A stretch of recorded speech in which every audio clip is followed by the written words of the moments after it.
ladies and gentlemen, and welcome back to another Real Estate America's Newsroom.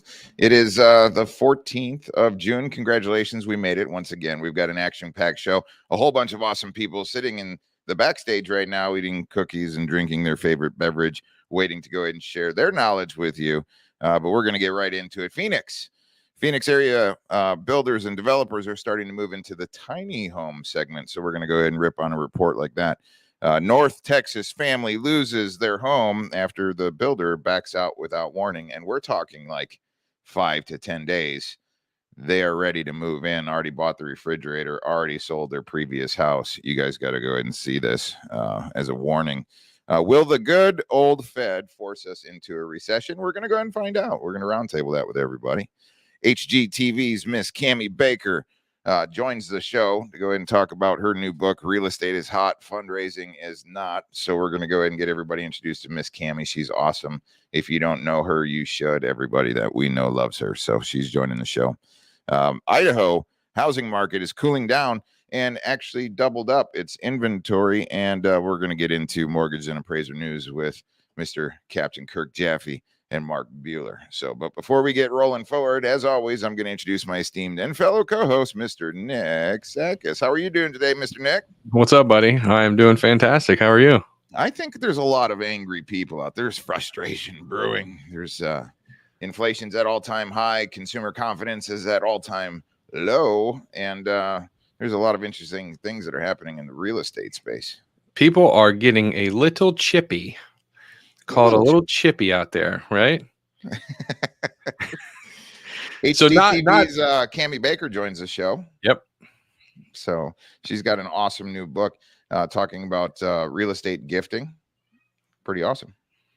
Have you heard about not real estate news, but Google artificial intelligence has been in the news lately, and there's a lot of people upset talking about being chippy about the Google artificial intelligence basically becoming sentient or having real feelings and emotions and real thoughts.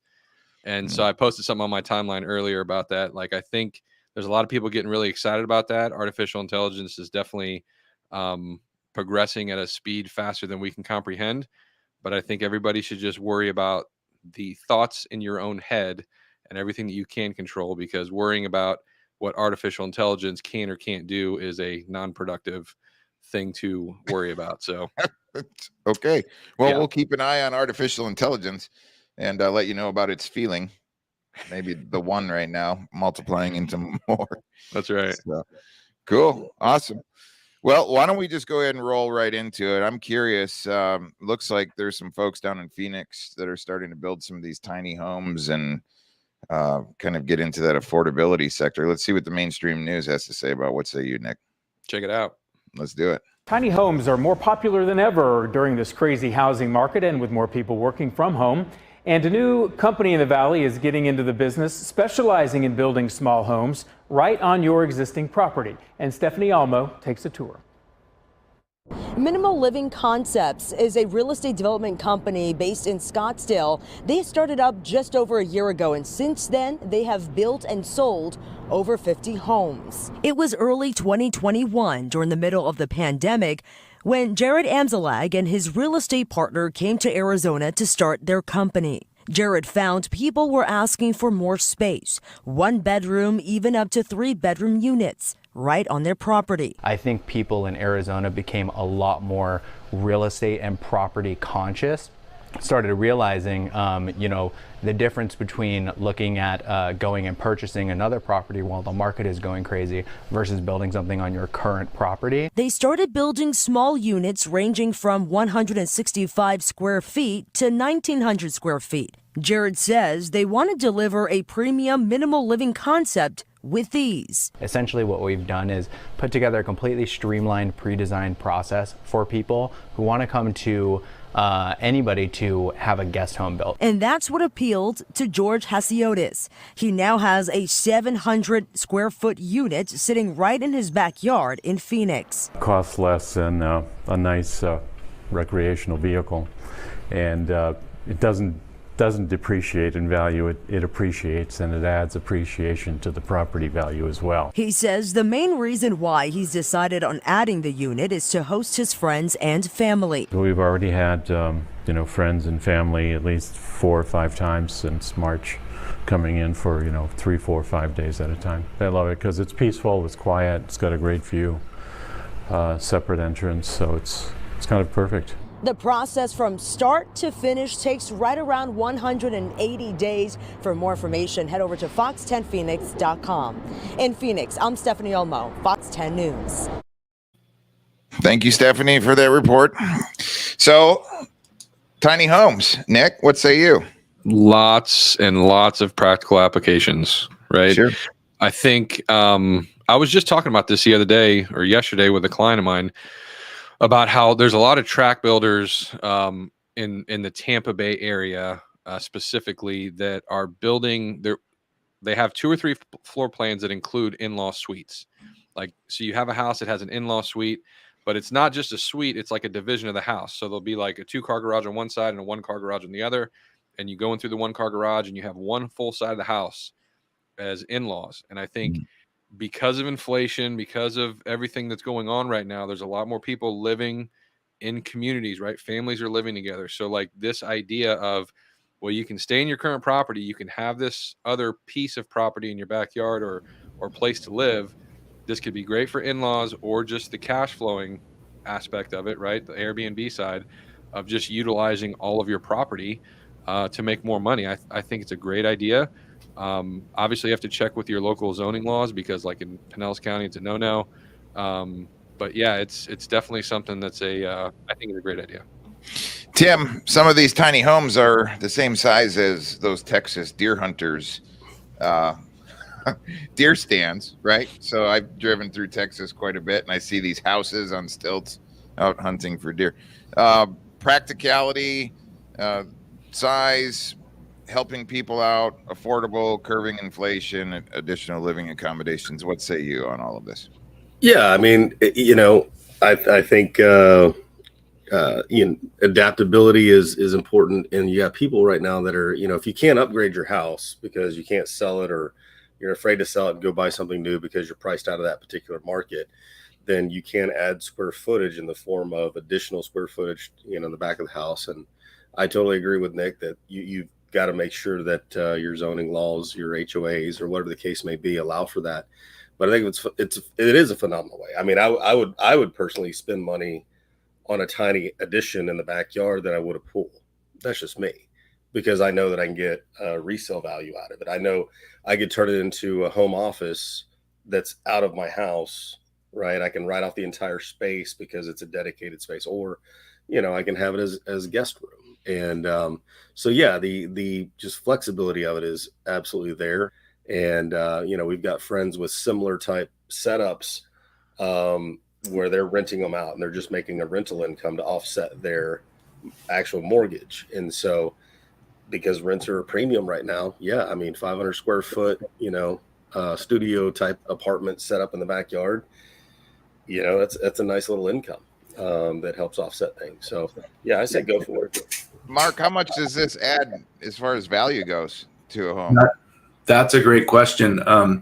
The ADU issue has become prevalent now in the appraisal space. And in my state, in California, in 2017, they passed legislation that allows any homeowner to build what we call an ADU, accessory dwelling unit, granny flat, guest house. And in 2020, they loosened that up even more in a response to the housing shortage. What's happening on the appraisal side is a lot of these are being utilized for Airbnbs, but we're not really able by Fannie Mae guidelines to utilize that rental stream. We would have to compare it to a monthly rental, because now we're talking about a going concern or a business entity in addition to the real estate. But it's top of mind for everybody around here. The drawback about it is what I see is the cost. It's $200 to $300 a square foot, which is cost prohibitive. So, but the rents, they're getting $2,000 plus for rentals on these. And as Nick mentioned, the majority of them that I see being built are for multi-generational living. Grandma's moving in, the kids are growing their family. Yours is shrinking, so you move out to the granny flat in the backyard, and they move into the house, and it just makes room for everybody, makes everything a little bit more affordable. But it's becoming an issue on the valuation side. Mr. Captain Kirk, Jaffe, how can I go ahead and borrow money to build You one? can. In fact, you can borrow 100% of the cost to install one of these. And did you know it's also a 43% less carbon blueprint, because most of these tiny homes, ADUs, certainly there are options where you can have a manufactured home built in a factory, which has all the filters and things that would need to protect the environment. So a great way, FHA 203K loans will allow you to use a modular unit and finance 100% of that up to the conforming high balance loan limits. So it's a great program and a great opportunity right now. I mean, I don't know if the sky's falling or not, but if property values go down, we're probably not going to see the conforming loan limit go down. I don't think that's ever happened. I think they raise the conforming loan limit and it stays there. So that creates a gap. Property value goes down, you have an additional value of to make a loan. You can install these units and finance them. Outstanding.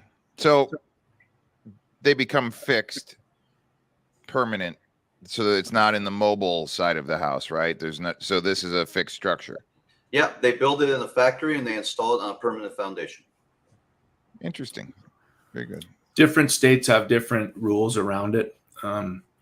Oregon, it's pretty popular there, and they're allowing for these tiny homes in some cases to have wheels on them and to be movable, so you can just plop them on whatever property that you can. But it's all jurisdictional. Like Nick said, in certain areas in his market, they're just not allowed at this point. So And I Mark, see ahead, I see the manufacturers are starting to not fix these tiny homes on top of a frame that would be considered like a mobile home, right? But they actually have an internal axle where you can plug in wheels that then ratchet up so you can move them. So it's just an accessory to move, but once it's fixed, it's fixed. And if they ever have to go ahead and do move it, now all of a sudden it's an external accessory that ratchets these things up, which is pretty crafty. So go ahead, Nick. You were going to say something? No, I was going to say, so Mark mentioned about the cost being prohibitive. I don't know if I necessarily 100% agree with that. So like, if you think about any major business right now that has really succeeded, right? A lot of what we care about the most right now, even though we're in a down economy and money's tight and inflation's happening, like we care about time, right? Time is an asset that we can't get back. So if I'm somebody who's thinking about this and I'm going, okay, I could build an extension on my house and wait 3 to 6 months if it even gets done with all the things that are going on supply chain, or I can get a slam dunk one of these things done in 30 days and the price is the same, I'm going with the 30-day option, right? So I think there's a clear winner as far as what you're looking at with these home remodels, because nobody wants to live through it. Nobody wants to have a side of their house in Visqueen because they're adding on an addition, and where you just plop one of these in, it's super convenient. And even though the cost might be the same, I think more people are going to gravitate towards something like this in the future. And I think it might be $300 in California, but it's not $300 a square foot in Tampa, right? for the areas that we can do that. So I definitely think this is going to catch a lot of fire. The stigma of the trailer park or mobile home, like that whole idea of that being like a inexpensive thing, is that the tide is shifting with that now, right? You can have a really, really nice, flexible home that doesn't have to be something that you couldn't afford a big house. Now you're actually opting to do this because there could be a scenario. What if 20 years, my son, instead of being a snowbird and having 2 5,000 square foot houses, one up north and one down south, they just have multiple tiny homes throughout the country, right? Mm-hmm. And this is the new way of flexibility. I can have 3 tiny homes in different locations versus one main home in a place where I'm growing up. So there's a lot of possibilities with this. Paul, North Carolina. you guys see any tiny homes happening up there? Yeah. So I'm really curious to know, is Phoenix in Arizona, are they considered real property? Just like Florida, we're having restrictions on tiny homes. Mhm. They have to be put on, they're not considered real property. They look at them as RVs, built to RV standards, not to stick built standards here. And they have to be on a property that's been allowed by the local ordinances. And they have to be on where there's a residential. So there has to be a mailbox and there has to be a residential house there to put a tiny home if it passes all the red tape. So I'm really interested to see how they're going to do this in Arizona. Is it going to be considered real property? And I had a question for Kirk about the FHA, because I know if there's two properties on a house, there he is. I don't know if it's going to be considered real property or not, because I know if there's two houses, two homes on a property, like say there's an in-law suite and they're growing FHA, that in-law suite can be considered income producing and may prohibit the FHA funding, if that's correct, Kirk. Yeah, they're going to look at it as residential property without income. So you got to be able to carry that cost to install it. You got to put it on a permanent foundation to make it real property. But you can have up to 4 units and get FHA financing. So you could technically put 3 of these on your existing single family dwelling property, as long as your local codes allow it, and still get this financing. Oh, wow. Yeah. If they want another mailbox, they just want that property tax, man. That's all it's about. Well, that's what they're doing out here. I mean, that's one of the theories out here in California. They can't raise taxes. Prop 13 out here in California locked down the tax rates. So what they're doing is increasing property values by adding more square footage through these ADUs, and then increasing the tax rates. So yeah. Thank you, Mr. Kirk. So, ladies and gentlemen, we're going to introduce you to HGTV's Miss Cammie Baker. She's joining the newsroom here. She's got a phenomenal book that she just went ahead and wrote, and we're going to get right into that. We're going to introduce her early on in this segment so she can partake in some of the additional things we're going to talk about. It is okay. You have my permission to make money as an entrepreneur and can I get an amen? Let's make some money up in here.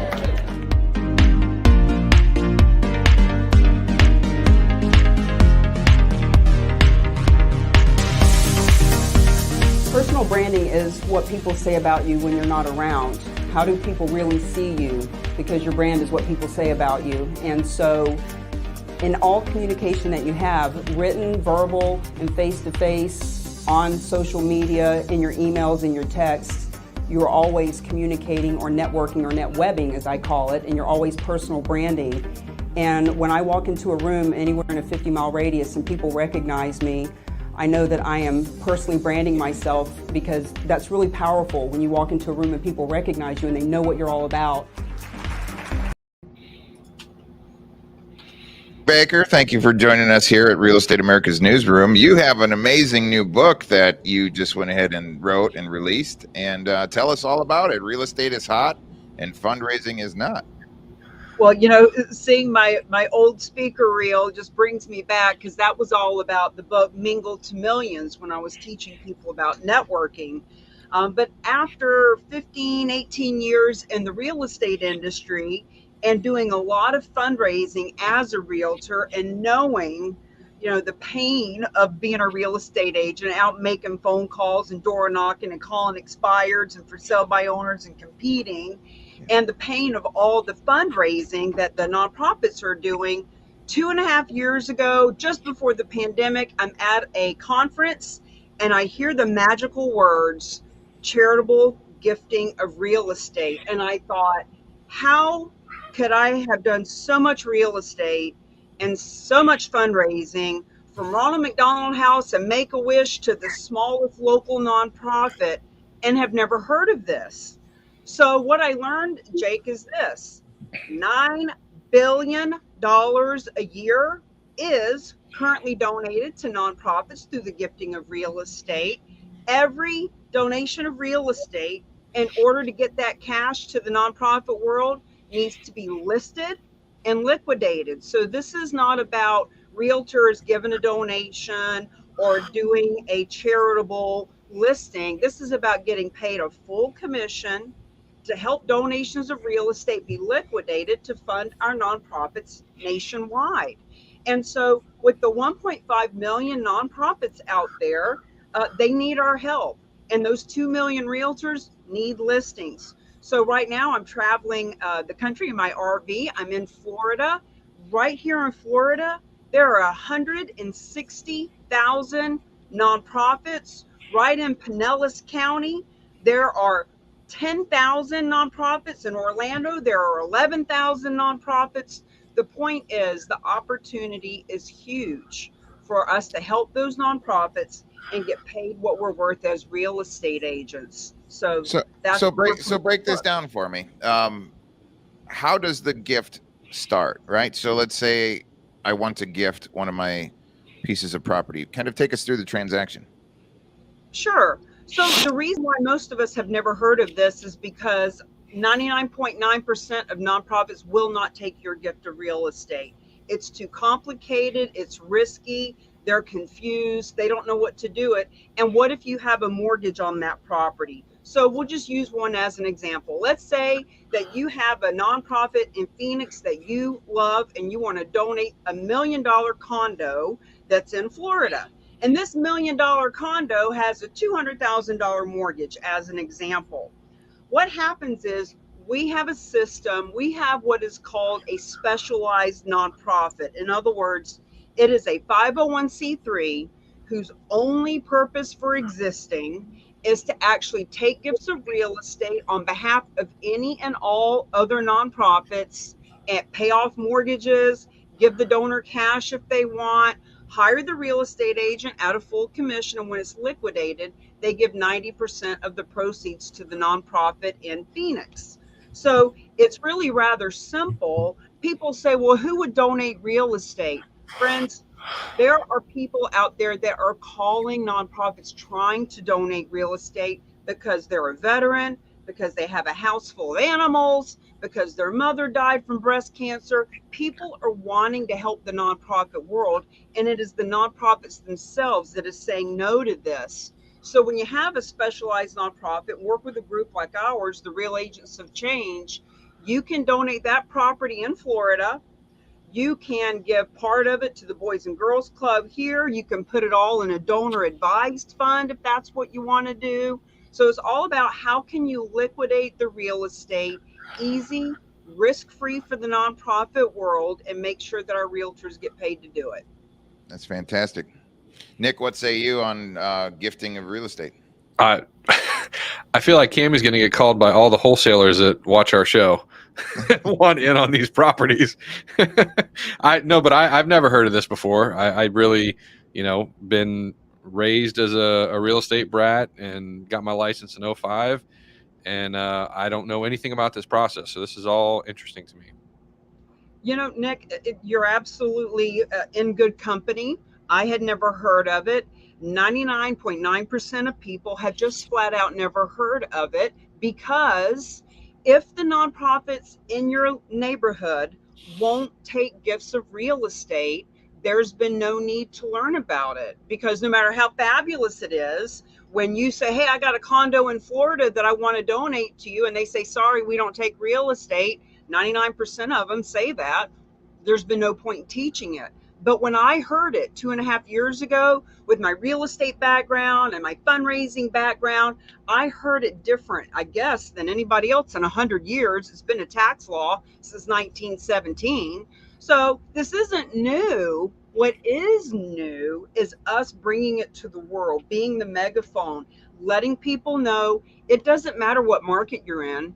Real estate's hot, fundraising's not, isn't about this time and this market. Any city, any state, any year, any market, real estate will always be a better way to fund nonprofits than fundraisers, because we have 43% of our wealth in real estate.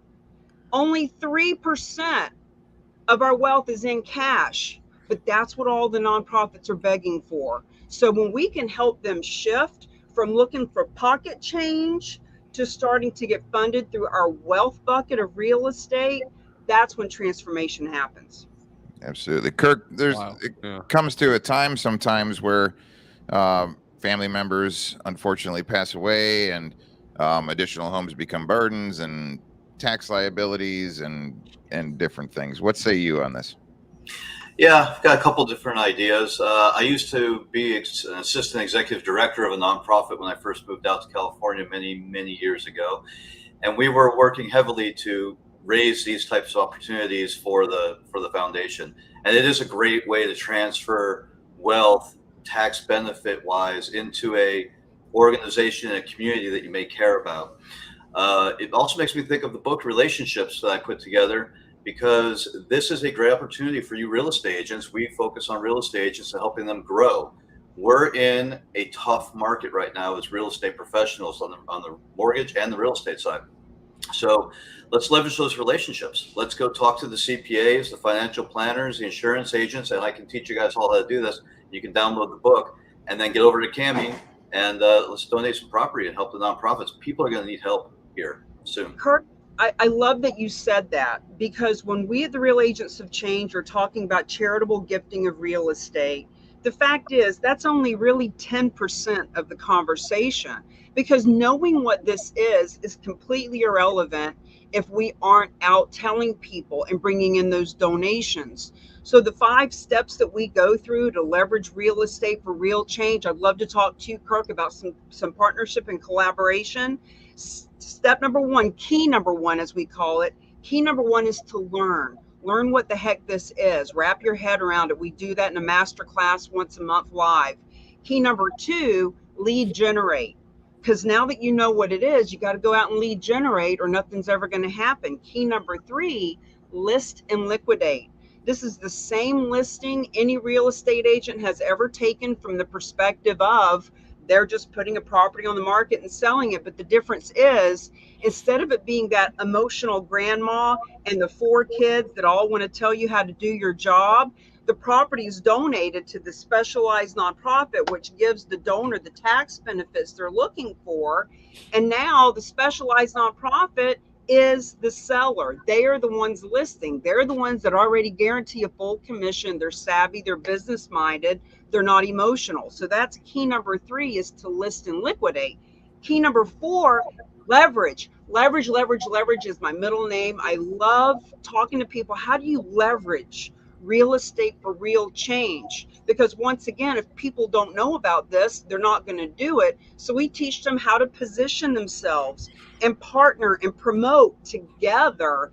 And key number 4 is to leave legacy. We alliterate everything. That's our 5 keys and 5 L's. But it is all about relationships. We want the nonprofits to know, we don't want your donor list. We don't want to rape and pillage your emails. We want you to be able to let the donors that love you know that they can help you through real estate. We simply help you with the process when you find that donor, and we teach them how to do that. Awesome. Cami, we have a question from the audience here. It says, what about leasing a property charity at 0, but instead of collecting money, owner only takes the monthly lease amount deduction from their taxes? You know, there's a couple of other things over here that Tony's talked about. Our overall message here is to just let people know that this is even possible. We're not CPAs or attorneys or tax accountants or lawyers. We want you to go and speak to people that are in those types of professions to help you with that. We just want people to know. So Tony also mentioned over here, it's like gifting a car, like Cars for Kids. So in our presentation, we mentioned Cars for Kids and about 12 others that we found that are accepting gifts of real estate. And people would say, well, why would you mention Cars for Kids and this one and that one that takes real estate? Because we want people to know, if you just want a tax deduction, there's a dozen nonprofits you can donate it to get your tax deduction.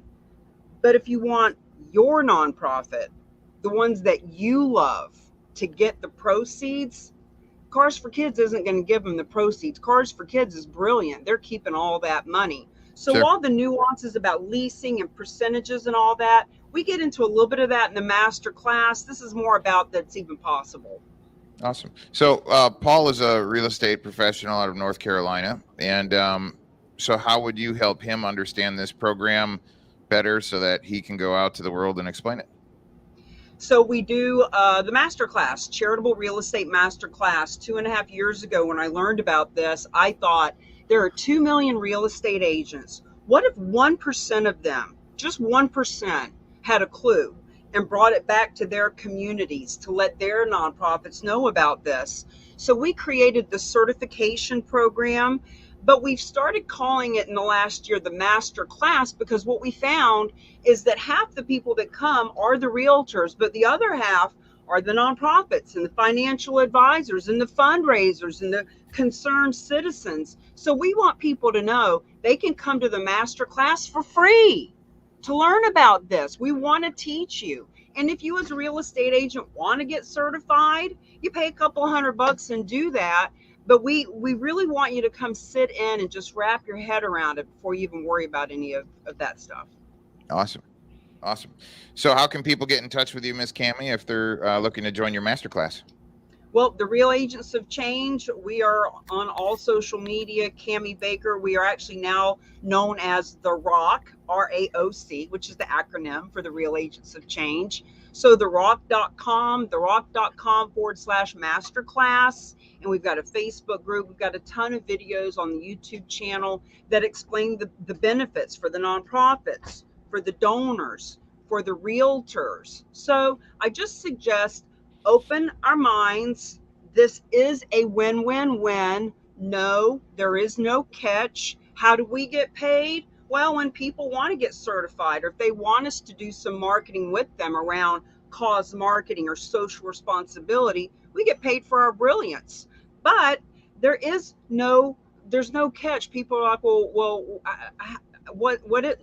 the only catch is this. The reason that the nonprofits that you love are not getting gifts of real estate is because they don't know that there is a way to do it risk-free. And when you bring this to their attention, times 300, 500, 1,000 nonprofits in your marketplace, you become the go-to hero that they all need. And every one of them have wholesalers and buyers and sellers and investors and their staff and their followers and their funders. That's why this is the best way to have I think it's amazing. responsibility. I think it's absolutely amazing. Everybody, Miss Cammie, stick around for some of the other segments here on the show. We'd love to go ahead and get your opinion on some of the matters. But thank you so very much for joining us today. We appreciate you immensely. Yeah, good stuff. You're welcome. All right. That's Miss Cammie Baker, everybody. Go check her out, Cammie Baker. Nick. Powerhouse. Yeah.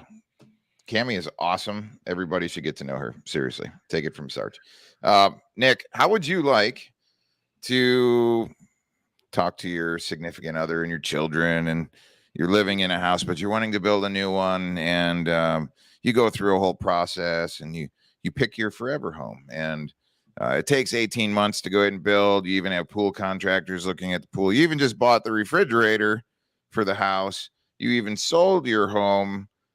You're sitting in an Airbnb waiting to go, and all of a sudden the builder says, nope, sorry. Dude, I can't believe this story. Like, I mean, I can believe it because we all understand contracts. We all are in a frenzy trying to get a house and not necessarily reading everything that we sign. But this is definitely about as unfair of a contract. It's probably as bad of a contract as the cell phone contracts you sign. Ladies and gentlemen, watch this. Yeah. Watch this. Sit back. We're going to let you run all the way through it. This is 6 months of pain, or 6 minutes of pain, but everybody needs to go ahead and know what's going on. If you're a real estate professional, you need to take a close look at these contracts, really advise your clients, because something like this could happen. A North Texas family says they have a warning for anyone who's buying a home from a particular builder. Just days before closing on their home, their builder backed out. Yeah, it turns out the contract they were required to sign by the builder left them with virtually no protection. Consumer reporter Steve Noviello is on your side tonight. So we had like an island. And then had a movie room.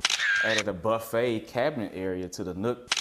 Tracy and Donnell Brundage were days away from moving into their forever home in Oakleaf, Texas. It was a 4-bedroom, 4.5 bath. Here it is, completed. They had movers booked, even bought a fridge for the kitchen. But 6 days before closing, Just unbelievable. Just unbelievable. After the couple spent 16 months on the build, managed months of supply chain delays, We were really patient with them. and spent thousands in escrow and upgrade money, this text message changed everything. I hate to be the bearer of bad news, but Glacier Custom Homes, Kindred Homes, has decided to terminate the sales contract with you dated 12/15/2020. The builder was backing out. A clause in the contract allowed them to cancel for convenience and put the house on the market. The new price, $300,000 more than the Brundages contracted to buy it for. Tracy, Donnell, and their 1- and 4-year-old sons were about to be homeless. Still in disbelief, really, to this day. The couple is suing Horton Capital Properties, the parent company for Glacier and Kindred Homes. The lawsuit alleges the builder coerced the Brundages to sell their home under threat that the building project would not continue and in reliance that Glacier would deliver the final building product. It was contingent based on us selling our previous home. Tracy and Donnell agreed to sell their current home before the builder would sheetrock their new house. If they didn't have their house sold before the new build was done, there was an option to pay $2,000 a month in carrying costs to the builder to buy more time.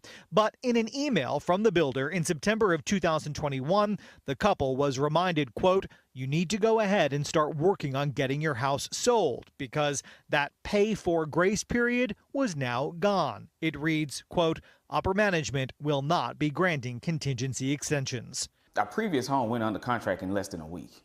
And so that was not the issue at all. Their buyer gave the Brundage family a lease back so they could stay in their house past the date the builder said the new home would be done. But when that day came, January of 2022, the house is not even close to being done. So, okay, well, we moved, going to an Airbnb. inconvenient for the couple and their kids, but they thought it would all soon be worth it when their forever home was done. Donnell had a pool company design their new yard. They actually came out and surveyed the land, made us a whole mock-up image of what they were going to do. Then closing, April 15th. It was supposed to be the home stretch. Kindred Homes tells the couple they need to move the closing due to a delay. There was a delay on carpet, which caused them to reschedule the closing to April 22nd. Another hassle for the young family, but after 16 months of moving, building, and delays, they saw it as just a final speed bump. Then that text message. 6 days before the new closing date, the builder was canceling the sale. The escrow and upgrade money they had held for more than a year would be refunded. No reason, no nothing. Like, can you actually do this? This is basically an agreement to hold you hostage. We asked attorney Jason Friedman, who is not associated with this case, to review the Horton Capital Properties sales contract. If you're signing a contract like this, you could be homeless. Unlike a Texas Real Estate Commission or TREC promulgated sales contract, which offers protection for both buyer and seller, he says the builder contract, which Horton Capital required the Brundages to sign, left them vulnerable. It's important to note the contract clearly reminds buyers they can seek independent legal advice before signing. Tracy and Donnell did not. We asked Horton to walk us through the terms. They denied our interview request, saying it would be inappropriate. Instead, they pointed to the more than 160 homes they currently have under contract and add, while cancellations are not what the company intends, their contract clearly addresses the possibility which can be part of doing business. In this contract, there is no protection, I would say, for the buyer. Take a look. Section 10, termination. It reads, seller maintains the right to terminate this contract for convenience and without regard to fault or breach, meaning with no notice and for no reason at all, the seller can walk away. And Horton did. It's basically a get out of jail free card. Free because look what else it says. The contract limits damages paid to the buyer to $500. Try and sue? Not so fast. You've waived your right to a jury trial. Hold up the house with a claim against the title? Nope, you're not allowed. Do it anyway? Sorry, you've agreed in advance to allow the builder to remove it. They know every angle you're going to come at them from, and they cut it off here. So what's the solution? You could try and negotiate the terms of a builder contract before you sign. You could opt not to buy. Would you ever sign a builder contract like that again? Oh, no. Or like Tracy, Donnell, 1-year-old Declan, and 4-year-old Donnell Jr., you could find yourself 3 words being in a contract gives you absolutely no standing at all. canceled for convenience. So why sue if the contract anticipates and blocks all of your remedies? Well, a judge could look at the language and decide, while legal, the terms are so one-sided that they should not be enforced. A reminder to anybody entering into any kind of legal contract, it should be reviewed by an attorney. You can read the full statement from Horton Capital Properties right now on our station website. And when you come see me online, facebook.com/SaveMeSteve. I'm just going to have a moment of silence here real quick for that family. And for all of our viewers looking at this going, what? So, moment of silence. All right. Cammie, if you went ahead and bought your refrigerator and you were 6 days away from moving it, would you be a happy camper? Oh, you're on mute. You're on mute, I think. Tim, this happened in Texas. Cammie, would you be happy?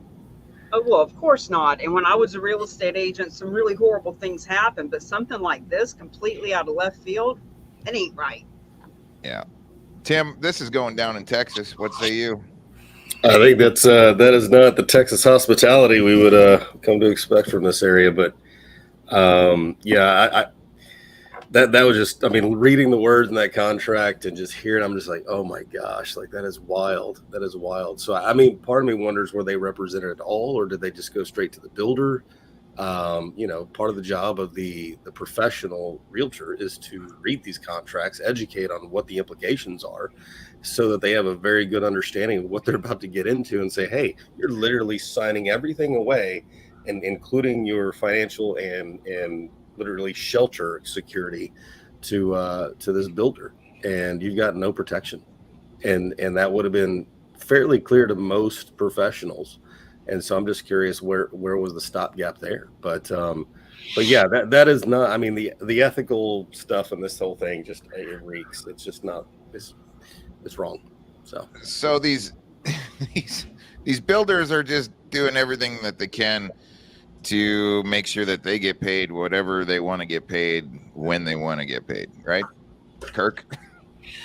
Yeah, you know, buyer beware, consumer beware. You know, in this last 2 years of the real estate market, how many people waived their rights to appraisals, to loan contingencies, just gave it all up in the hopes that they would get into a home.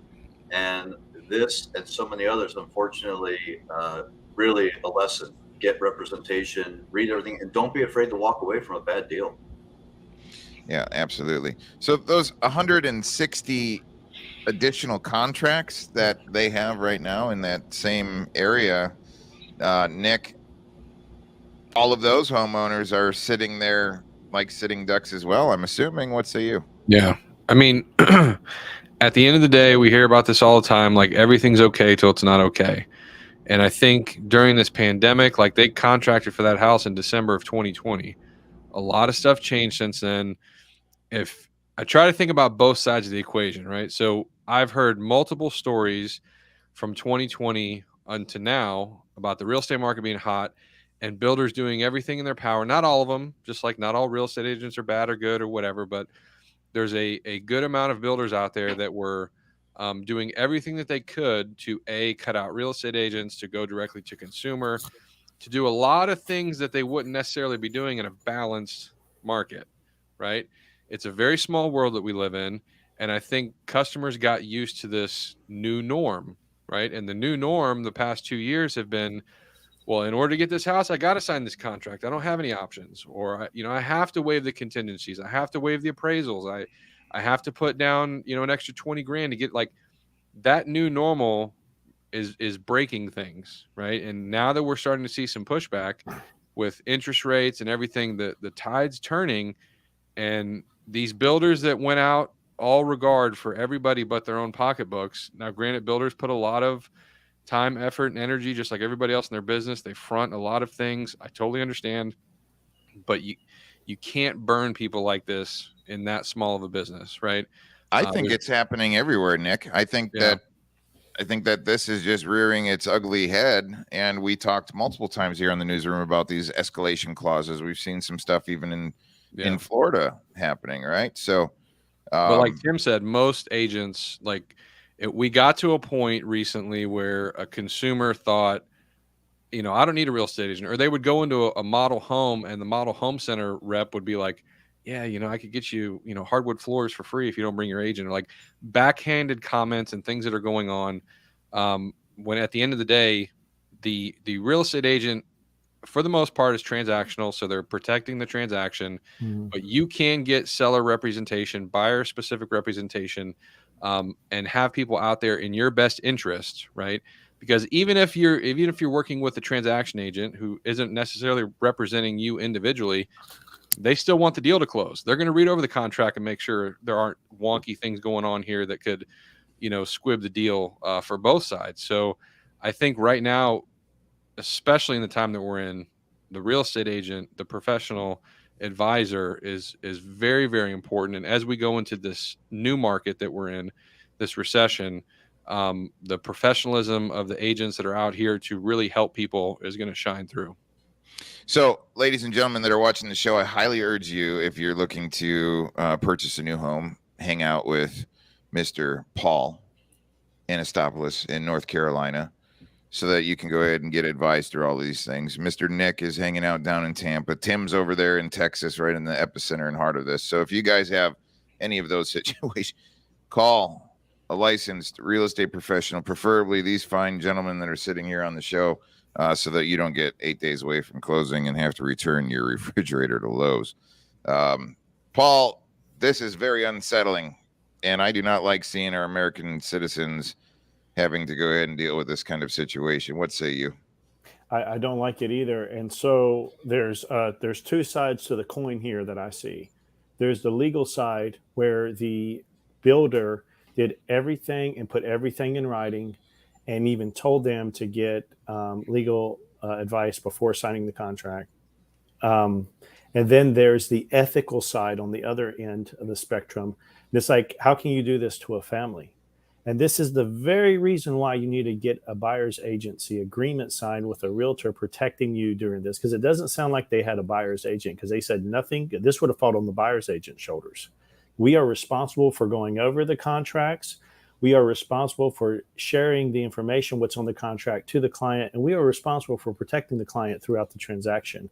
I can't tell you how many times, Jake, I've sold new construction and I have pushed for a pre-drywall inspection. And a lot of agents won't do that.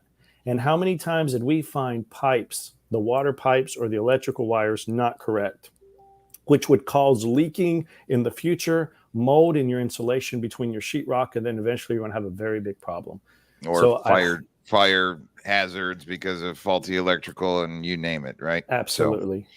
Or if all of a sudden a light doesn't turn on in the kitchen, now you have to access the drywall, and now you're into a big remodel, and it's unsettling and just keeps going. Yeah, it's a snowball effect. So, ladies and gentlemen, be aware. These contracts are out there. So tell your friends and family or anybody that you're speaking with that's even mentioning new construction about this. Have them come back, grab this clip, and put that in front of everybody that you know, because it's happening. So buyer beware, as they say. Thank you, gentlemen. We really appreciate you. Nick, is the Fed getting ready to force us into a recession? Getting ready? Are we ready? They're meeting. So today and tomorrow, the Fed they have a big meeting that's happening right now, right? So all of this is going down, and we're hearing that the basis points are increasing, and they were shooting around talking points about 50, and then now thinking about 75. We're going to get Mr. Kirk in here as well to go ahead and join us on this. But check this out, Nick. Roger, it's great to have you, especially on a day like today. Welcome. Thank you. I think that my key question is, how is the Fed likely to view this report? Are they likely to look at it and say, okay, we're going to stay on our current path, or we need to do more? I think what they're likely to do is see this, as you indicated in the opening, as being inflation across the board, higher than expected, Some might see signs of peaking, but I think it's too early to call that. My expectation is that they will do 50 next week as signaled, but I think the tone around that is going to be leaning towards a bit more hawkish. I suspect when we get to the press conference, the possibility of 75 being on the table in the future will be talked about. And so I think next week it's the 50 that's been broadcast. After that, I think the risk, so to speak, is to maybe an extra 50 or two more than the market's priced in, and possibly a 75 if called for. And I think that will be the signaling the next time they have a chance to speak to us. Well, in terms of expectations, one thing this report did was it sort of knocked out the idea that they would pause in September, as was indicated by Raphael Bostic, the Atlanta Fed president. So now there's 50, 50, 50 priced in June, July, September. Roger, but is there merit to a pause? Because is there a risk here that we could get into a stagflationary environment where growth does slow pretty substantially and we still have these higher inflation numbers? Well, there's absolutely that risk, which is, I think, why the pause is not likely at this stage. It would have been one thing to consider a pause if we had seen some sign of inflation peaking and coming down. And, maybe the committee would have said, well, let's wait and see if we've got clear and convincing evidence, to quote Chairman Powell. But at this stage, I think the idea is going to be they will continue to have to raise rates, maybe aggressively, 50, 50, 50, maybe a 75, until we really get inflation under control. And that means, frankly, risking the possibility of, as Chairman Powell said, some pain. And so I think the trade-off has really got to be making sure that inflation is under control. That is job number one, number two, and number three. And if what that means is slowing and potentially dipping into a short, shallow recession, I think the Fed's willing to do that, because this inflation is really unacceptable and far out of the 2% range, obviously. Well, and now there are questions about credibility, Roger. Today, the longer-term inflation expectations are starting to break out, raising the question of whether inflation expectations are becoming unanchored. Can you just explain why that's such a big deal to these central bankers and their credibility? Oh, well, the whole issue of inflation expectations is incredibly important, because what happens is then it becomes easier to build in one of these spirals. You hear people talking about a wage price spiral. Wages go up, prices go up. There's also something that one might think of as a wage spiral. People leave one job to get more wages someplace else, and then their former employer is forced to raise wages. And so I think this question of inflation expectations is central to their thinking. We know that inflation is too high. We see it starting to broaden across many categories, as you talk about. We see it picking up and remaining high in the core inflation, taking out food and energy. And the last thing they want is to start to see inflation expectations become unanchored, because then households, businesses expect there just to be an increase in prices consistently, and that becomes something that's very, very difficult to deal with. So that's why I went back to 350s, maybe a 75, and to your point, they want to avoid stagflation, but they absolutely want to avoid inflation picking up. And if that means a short, shallow recession, then that may be the kind of pain that we may be in for.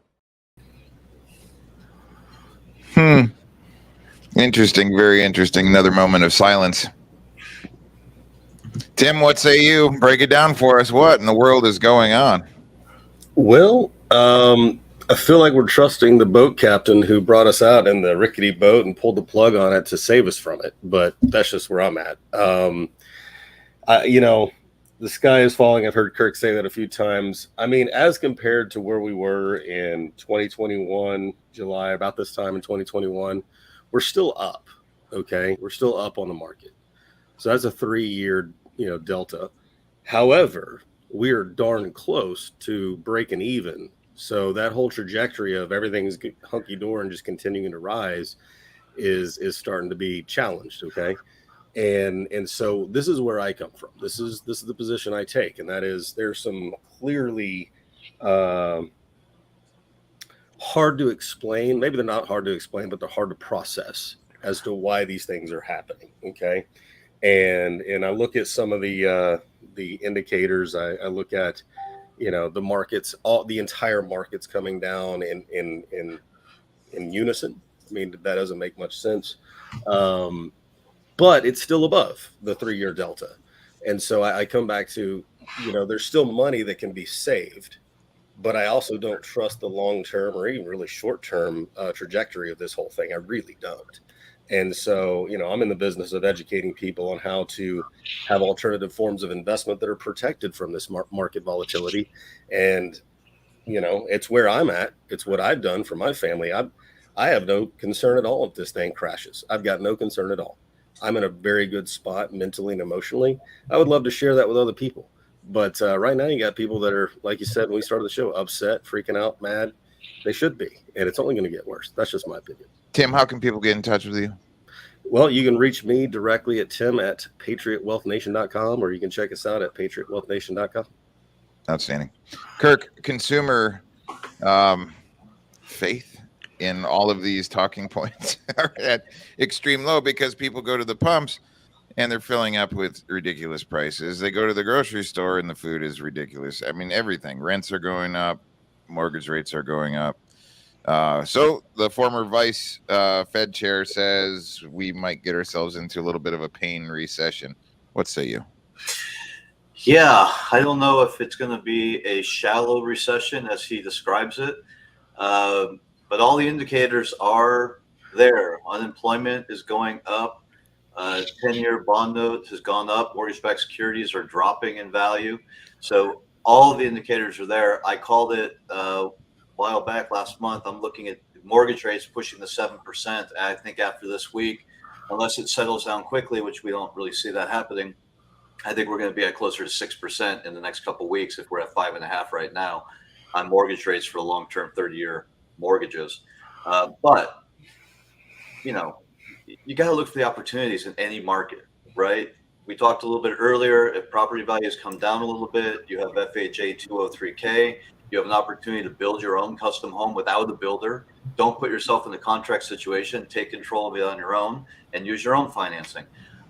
If you have high credit card debt, let's transition that credit card debt into long-term mortgage debt. Even at 7%, that's a heck of a lot cheaper than 19% people are paying their credit cards. Saw a report yesterday that family savings, household savings have dropped to pre-pandemic levels of about 4%, 4 to 7%. Whereas during the pandemic, the news cycle was saying 30%, people have 30% of their money in savings. It was all artificial to begin with. Mark, what say you? Well, the rates are definitely pumping the brakes, as we spoke about before, on the real estate market. But there are also a lot of people sitting on a ton of cash, so the rates don't really affect them that much. But the whole thing, I wish I was in the same place. I wish all Americans were in the same place that Tim Parnell is, because he's smart and he knows where it's at. But it is an opportunity. My opinion is that the prices of real estate are going to continue to increase. The rates are what they are. If you buy in today, you're going to get it at less of a price than you'll get it for a year or two from now. If your rate is 6 or 7%, as Kirk mentioned, you can always refinance that, but you can't change the price of housing. I think housing is going to continue to increase because of the lack of supply and people. There is still demand. The story talks about wage increases. I don't think we're seeing that. We're definitely not seeing it keep up with inflation at this point. So this is a scary show. My head's still spinning about the North Texas couple who got canceled for convenience. I mean, let's just do that with inflation. Let's just cancel this for convenience. Yeah, no kidding. Jake, Nick, what say you? I was going to say, let me jump in real quick, just because like this is where my mindset is. And I mean, our website is Patriot Wealth Nation. I mean, we take taking care of our fellow Americans seriously. We really do. And so I can't ask somebody to do something I'm not willing to do myself. And so I have to be able to represent what that is. And so that peace of mind is part of that representation. What I'll also say is that I do believe that we are in an economic global warfare. And whether that's metaphorical or reality, it is still happening, and we are experiencing it, and we will continue to experience it. And I can refer to how many food facilities have been crippled or burned down since the beginning of the year, over 19 at this point. I can talk about how the multiple markets are crashing, or at least dipping on their way to something else, maybe further down. I'll talk about the DEF, which is the additive for diesel fuel that you can't buy in bulk. And literally locomotives are having to dump a gallon at a time in a locomotive gas just so that they can run their trains on this diesel DEF combination to keep the supply chains running. And this, like, all these little things are happening. And DEF is based on urea, which comes out of China, and China's stopped the outflow of urea, obviously, because it is crippling for our supply chain. So we are being attacked from multiple different angles. Okay. So you are in financial warfare. And the way I look at it is Patriot Wealth Nation is your battle buddy. Okay. We want to work with you. We want to show you what the heck is going on and how we can help alleviate the pain, protect you from the rest of what's coming. So I just get fired up about this topic. Yes, Mark, I agree with you. We're in scary times. This show is deep. However, having a plan, being able to step into a plan and taking action is the most important thing you can do. Most people don't even know that there's an option that they've got, and that's all we want to educate on. So that's what I highly urge everybody to go check out Patriot Wealth Nation, get in touch with Tim and his whole team, and just find out what it's all about. So once they start pulling you guys behind the curtain, I think your mind is going to go in 1,000,000 miles per hour, and your eyes are going to be wide open. So get prepared. Don't be not prepared for any type of financial storm. Nick, what say you on all this? I mean, Tim always nails it, and he's a living representation of it. I joked about it the other day that I got chili from Wendy's and there was no meat in it, so I knew we were in a recession, whether it's a shallow recession or not. I did pay attention. Warren Buffett, when he speaks, I usually pay attention, and he was talking about it was either a month or 2 months ago in his annual address, if you will, that he's really heavy on cash right now, and his words were, in case the economy stops. So that is a very interesting statement coming from somebody who knows a hell of a lot more than I do. So, like Tim says, eyes wide open, optimistically cautious, but there's not a lot we can do, right? I mean, we can all brace for impact. We see the impact. We just don't know how bad it's going to be. Paul, what's your gut take on everything that's going on? The Fed's meeting today and tomorrow, and they're getting ready to ratchet up rates. They have to go ahead and do what they think is right to curb inflation, but I don't see it happening. Yeah, let's see it. I think people need to be prepared, and I also think, and when I mean prepared, learn to live a little bit off the land, off the grid. And I'm not trying to sound like a extremist or anything, but I had my macroeconomics professor was a World War II veteran, and he was in Germany, and he said, when the times get tough, know that the interest rates on everything will go up. That's the only way you're going to control it. Everything, when there's too much inflation, the only way as a nation to balance that out, you have to raise interest rates to control that. And that's where we're heading. And when interest rates go up, it's going to be harder on the entrepreneur. If you can find another source of business right now for an additional cash flow, I would go for it. Checking your risk topics. I mean, you might lose it. I don't know, but I do know. I just prepare that things are going to get tough, and we need to be thinking smarter. Get those feet pics ready. I'm telling you. Get the pedicure going. Get prepared. Stock up the saddlebags of your Harley for a good trip. All right. Ladies and gentlemen, we're going to go ahead and get into our last segment here. We're going to roundtable it with everybody. We're going to tie into Idaho's housing market cooling and doubling inventory. I think that we're going to see different micro markets affected in different ways because of the price increases we've seen during the pandemic. But let's find out what's going on in Idaho. In our continuing Boomtown series, we are committed to tracking the growth of the inland Northwest. Idaho's hot housing market is starting to slow down. KREM 2's Janelle Finch talked to one North Idaho real estate agent about the state's property values.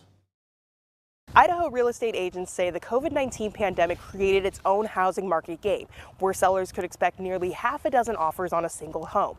But now things are a little bit different. Agents are saying the market is becoming more normal. But what does that really mean for people looking to buy or sell a home? Well, I sat down with an agent here in Post Falls to talk about what this means for people looking to make the move or get out of the gem state.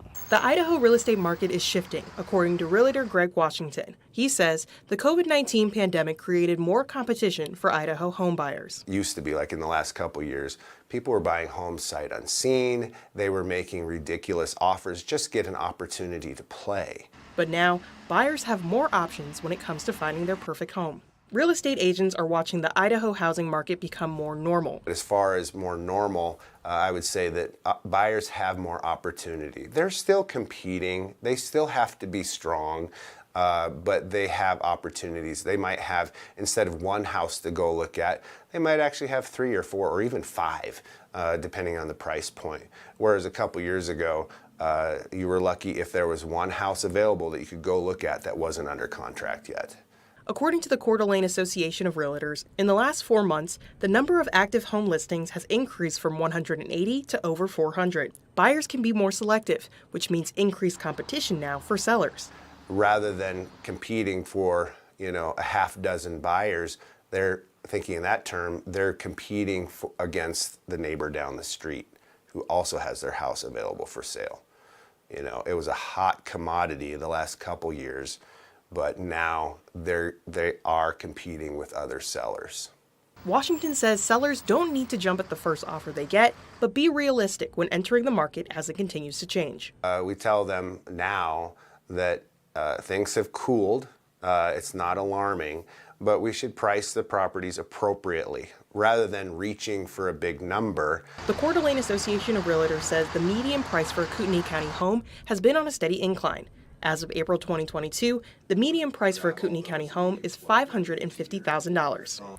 And while real estate agents here in Idaho say the housing market is cooling off, valuations on homes are still fairly high, which means high pricing isn't going away. But as opposed to it being every home in Idaho being expensive, it's now going to be more condensed and centralized in those high demand areas like downtown Coeur d'Alene. In Post Falls, Janelle Finch, KREM 2 News. Break it down for us, Mr. Kirk. Take it away. Yeah, the markets are shifting, but as of a survey from May 30th from MBS Highway, Barry Habib, we ran a survey of 2,000 real estate agents or more around the country. 90% of them are still seeing a lot of activity in their market, and about 75% are still seeing upward pricing pressure. So we're not quite there where it's tipped. We're definitely going to see this change. I mean, look, the market is what the market is, and it's obvious, right? Things are slowing down. It's shifting from a hot seller market to a hot buyer market. It just means we have to be more strategic in how we go about buying property today. Yeah. Mark, you're one of California's leading appraisers, and you teach all other appraisers how to appraise. So break it down for us. Micro markets being affected, high, maybe unemployment rates start to go ahead and increase, and there's a lot of the localized contributors here, right? So what's your thoughts on this? All of us in this space need to be aware of our own little micro market, as you say. Boise, Coeur d'Alene kind of remind me of the way that Phoenix and Las Vegas blossomed, and everybody made a mad rush over there. What we need to keep an eye on is if you scour your MLS, you're a realtor, you have access to the MLS, keep track of how many houses are pending and how many are active, and just take a look at that and look at the trends, because what I'm seeing here is a shift, as Kirk mentioned, regardless of rising interest rates and the rest of the world, the sky falling around us. We're starting to see more homes come on the market as people tend to think that, oh, maybe this is the top, or maybe I could use some extra money to fill my tank, and let's just get out now while we can. But if you really watch those trends and you look at the pendings, what we're starting to see here is a little bit of increasing supply and demand starting to head the other way. And I'm sure we're seeing that in Coeur d'Alene and in all of these hot markets. Tampa, Nick could, let us know about what's going on in Florida. It's not only are we smelling the brake dust, they're burning hot. And the smoke is coming out of those brakes right now. And I think we're going to continue to smell that. It's definitely a pendulum, right? It swings. It's real hot for a long time, then it's going to go real cold, and it's going to come back.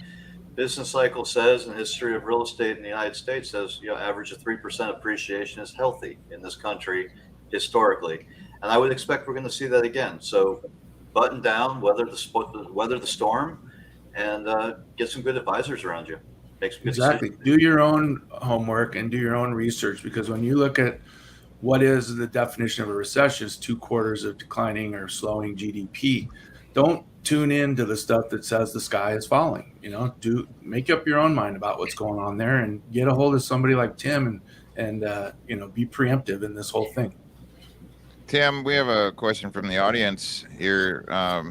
Miss Laura, great question. What are your suggestions for the average American with one stream of income looking to buy a home within the next year? Tim, what say you? No, I think that's a very fair question right now. The thing about buying a home is what your mortgage is. It's not going to be variable. It's not going to be based on the fluctuation of markets like a rent might be. And so you have the peace of mind of knowing that. So what you want to do, talk to a solid lender like Kirk and figure out what you would qualify for. I know Kirk has a formula he likes to use where it's 15-year, what would be your 15-year mortgage rate, and what do you qualify within that construct? And then if we had to push it out to more years, how much more home could you get for, that kind of money? But yeah, if you know that you've got job security, and that might depend on how long you've worked in that particular job and what its, long-term viability is with things going on. If you feel pretty good about that, and that wage, that percentage of what you're going to buy and what comes out of your paycheck makes sense. But as long as you're able to put money aside and for the cost of living going up, and you're going to be there for more than 5 years. I mean, that to me seems like the basic checklist to just kind of keep things in perspective as you move forward on what you ultimately decide. I'll add my suggestion here real quick is, possibly look at additional ways to go ahead and earn revenue, even if that means working in the evenings or on the weekends or finding something creative or things like that. It's always a good idea to go ahead and increase your revenue, especially if you're on a fixed type income, and maybe look at your support structure.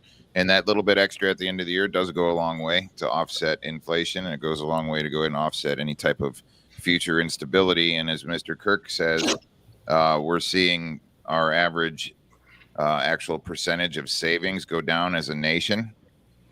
Maybe it's time to go ahead and stop that from going down. Obviously, there's things that are happening that we can't affect as far as change, and that's at the pumps, that's at our purchasing. But maybe it's time to go ahead and strap up our bootlaces a little bit and make sure we can stop that going down. Kirk, what say you? Yeah, make sure, in addition to everything Tim said, I love the idea of qualifying on the more restrictive programs, make sure you can afford it long-term, and then using that longer-term mortgage to create flexibility. I'm personally not a big fan of 15-year mortgages, because I can create my own 15-year mortgage with a 30-year mortgage by simply making a couple extra payments a year. It'll pay off in 15 years, but then I get some flexibility. So we want to reduce interest costs always. But in this environment, don't worry about the interest rate. Worry about your affordability. Take the higher interest rate and pay as few points as you need to get into your home, and put as little down payment as you need to. Preserve your savings.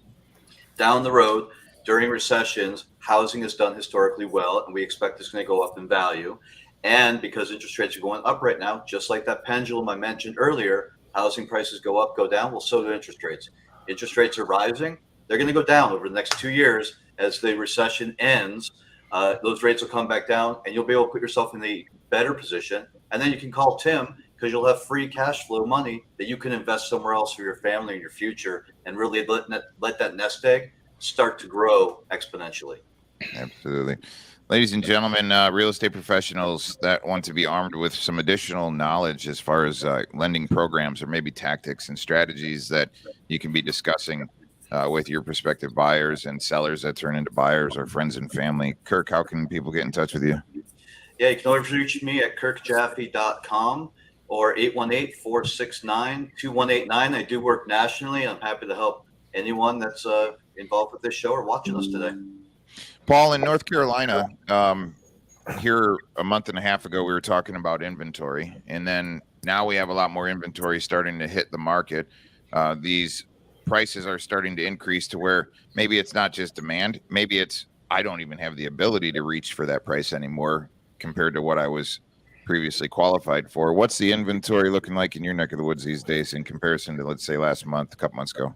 Absolutely. So today we have 1,756 homes on the market, so 1,756. A couple months ago, we had around 1,400. So we're up about 200 homes. 78 are pending, 28 closed today. And new listings, there's 31 new listings. And I'm going to tell you, I'm picking up another listing.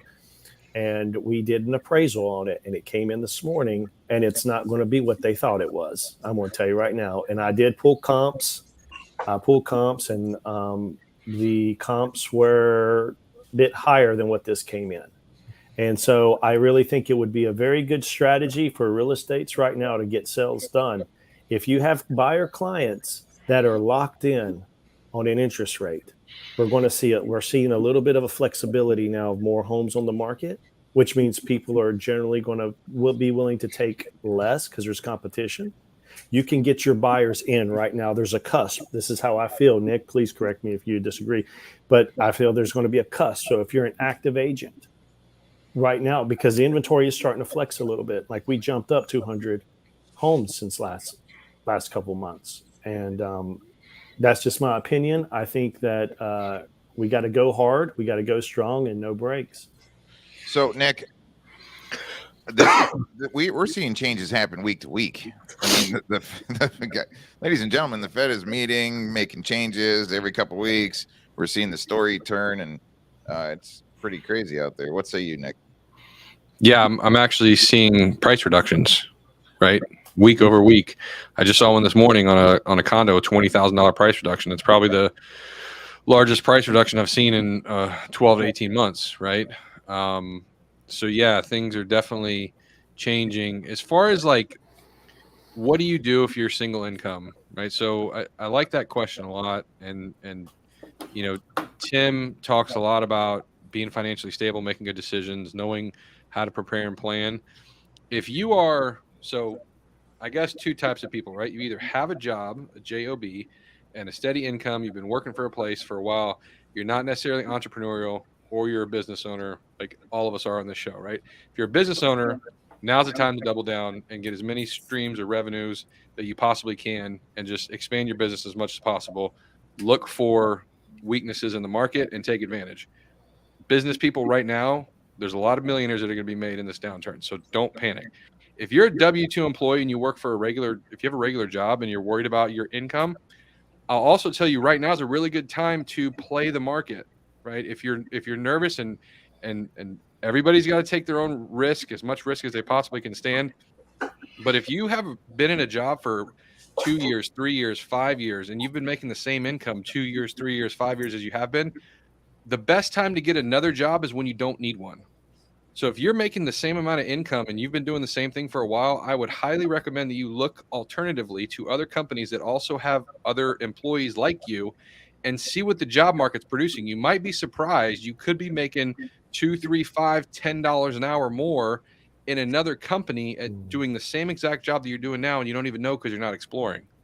Right. So if you're not advantageous to go start a business and make a product or whatever, like at least look at your job market and what you're doing and see if you can extend your personal income with another company. There's a lot of opportunities out there right now. Hey, Paul, what's our slogan for 2022? No breaks, charge hard. And that's right. I love what you said, Nick. The best time to get a second job is when you don't need one, because while you're out horse playing around, someone else is working harder. And I love that. I really do. That resonates really well with me. I really like that a lot. Paul, how can people get in touch with you if they need representation in North Carolina? Absolutely. So my phone number is area code 336-963-3684. You can also reach me on my social media, Paul NC Realtor, and I'm looking forward to helping you guys. That's Paul, ladies and gentlemen, out of North Carolina. We love him, and so should you. If you need representation in that state, call him. And if he can't help you, he knows the right people to get you in contact with, period. So, all right, Mr. Mark, if you are a real estate professional or appraiser or just need to understand what's going on with home values, how can people get in touch with you? Reach out to me by email. It's Mark, M-A-R-K, at cmpappraisal.com. cmpappraisal.com. I think there's going to be a lot of controversy as we start moving forward in the marketplace as far as appraised values because of the tumultuous water that we're in right now. So everybody can go ahead and get in touch with Mr. Mark. He's awesome. Thank you, Mark, for contributing today on the show. Thank you. Yep. Tim, once again, if people are wanting to go ahead and shelter themselves from unknown future financial concerns, how can they get educated on alternative things? Yeah, no, we do. Everything we do is education. So one other thing I want to put out there is if you know someone, whether it's you or someone you know, and you have someone on your mind that says you think, they should probably have a conversation with Tim. Just know that everything we do is educational. We don't charge for anything. It's 100% just us giving information, sharing it with you, and up to you to decide what you want to do with it. And we actually do consultations on extra income, and we just brainstorm with you. You've got talents, you've got strengths that you haven't thought about. We pull that out of you and go, okay, well, here's some options that could be right for you. And so we just kind of have that real conversation with people and open their eyes to things they may not have known. If that's an extra income thing, I think what Nick was saying was just, now's a great time to get extra income just by switching jobs and career, or not necessarily careers, but companies you work for, because they're willing to pay you more because they're looking for good quality workers. And so take advantage of that. But we have those conversations. And so you can reach me at tim@patriotwealthnation.com. Thank you, Tim. Thank you, Tim. That was Tim Parnell, ladies and gentlemen. Nick, Kirk, should people get in touch with Tim? Absolutely. Yeah, absolutely. You got to build your team of advisors in this market. We're talking about getting second jobs. Not every job's going to qualify for income in terms of getting a new mortgage. So you want to meet with your mortgage advisors, start to get pre-qualified now, even if you're a year out or 6 months, it doesn't really matter. Do it now so that you understand how it's going to plug in. And also for real estate agents, you got to change your strategies. It's not just about issuing the biggest loan approval letter anymore. It's about issuing a loan approval that's in alignment with the offer you make. I'm starting to see some loan approvals there, offers are getting bumped up because the approval letter came in higher than the property was worth. So Amen. Be careful in the shifting market. Amen. Once again, Kirk, how can people get in touch with you? Yeah, reach me at kirkjaffe.com or 818-469-2189. Happy to help you. Happy to give you a copy of the book, Relationships, and help you grow your businesses as real estate agents. Awesome. Thank you, Mr. Kirk. We appreciate you. That was Captain Kirk Jaffe, Nick. Captain Kirk. He looks better every single time he hits the show. I think don't know how he does it. Of a man crush on Kirk. Yeah. And that's weird for me to say. Did I just say that live on air? I think you did, but I can't take it back now, can I? No, you can't. Sure. Okay. All right. Moment of silence. It's 2022, buddy. It's all right. No breaks, as Paul said. No breaks. Outstanding. Well, this was Real Estate America's Newsroom. We stream live every Tuesday and Thursday at high noon Eastern, and we really appreciate and love all of your support. If you guys could go ahead and do us a big solid, a big favor, put a lot of time, a lot of energy, a lot of thought into this. So it would be very kind of you to go ahead and hit that thumbs up button, comment on our shows, tell us if you like what we're saying or if you don't like what we're saying. If you want to be part of the show, go to reunation.com. Check out the Real Estate America's Newsroom over there. You can enter your comments if you have anything that you want us to go ahead and speak about, or if you want to be on the show. Also, if you actually enter your information, we kick out show notes to everybody so you can kind of see some of the reports and resources that we speak about. So, Nick, do you think it's smart for people to go ahead and maybe smash or ring the bell without hurting their computer? Yeah, share the show, man, because we are putting a lot of time, effort, and energy into this. We'd like for more people to be involved, for sure. If you're in this industry, if you're in real estate, if you're in mortgage, we're keeping you guys up to date on what's going on. More importantly, what's going on in the mainstream news, so that you know what your customers are thinking about right? We talk about scripts and how to actually talk to people. If you know what your customer's thinking, you know how to talk to them and relate to them. So that's what this show is all about. Also, like Jake said before the man crush statement, go to RU Nation and fill out the form so that we can get in touch with you if you want to be on the show. We have coverage from multiple states across the country right now. We want other states to be involved. We like to have boots on the ground information along with media, national media coverage, so that we can get you guys informed as much as possible to make you better, right? That's what this is all about. Make the industry better. Thank you, Mr. Nick. All right, ladies and gentlemen, we're going to wrap up here. Come check us out on Thursday, same time, and we'll be back with some more hot news from the mainstream. Have a blessed rest of your day.